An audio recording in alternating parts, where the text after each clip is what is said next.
যুবক, তোমার বন্ধু যে বন্ধুর গার্লফ্রেন্ড আছে তার চাইতে তুমি 1000 গুণ সুখে আছো, চিল্লায় কাউ ঠিক কিনা? যার গার্লফ্রেন্ড একটা, তার মাথায় যে কত প্রেসার ও ছাড়া পৃথিবীর কেউ জানে না, চিল্লায় কাউ ঠিক কিনা? কথা ঠিক না বেঠে? তোমার কোনো মেয়ে বন্ধু নাই, তোমার কোনো গার্লফ্রেন্ড নাই, তুমি হচ্ছে you are the real happy person in this world, চিল্লায় কাউ ঠিক কিনা? তোমার মতো সুখী কেউ হতে পারে? জোরে কও হতে পারে? জীবনে যেই মেয়ে তোমাকে যত ঠকাক না কেন, কাউকে পরখ করার টাইম তোমার কাছে থাকবে না। হুজুর আমাকে আমার ছাইড়ে গেছে, আমি আর বাঁচবো না, গলায় ফাঁসি নেব। কিসের গলায় ফাঁসি? একটা গেছে তো কি হয়েছে, আর 10টা বেটার অপশন তোমার কাছে আছে, ঠিক কিনা? সব দেখার টাইম নেই আমাদের কাছে। আর যে আমাকে আজকে আমার অবস্থান দেখে ছেড়ে যাবে, ও আমাকে ভালোবাসে, আমার অবস্থানকে ভালোবেসেছে। আর যে আমাকে আজকে দুঃসময়ে হাত ছেড়েছে, এটা প্রমাণ সে কখনোই আমার যোগ্য ছিল না।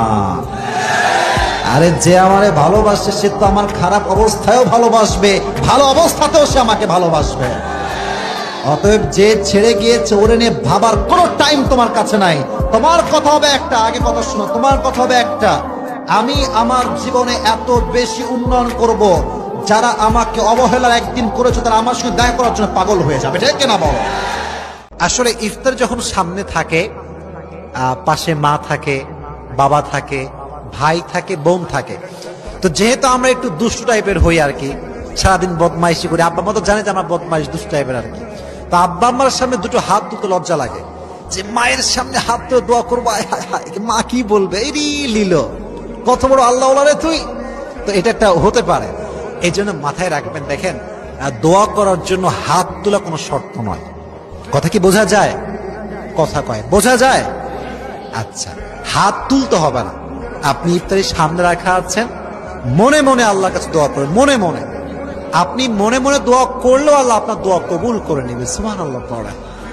যেই যুবক রোজা রেখে গান শুনে, তার রোজার কোনো দাম আল্লাহর কাছে নাই, ঠিক কিনা বলেন যুবক ভাইরা?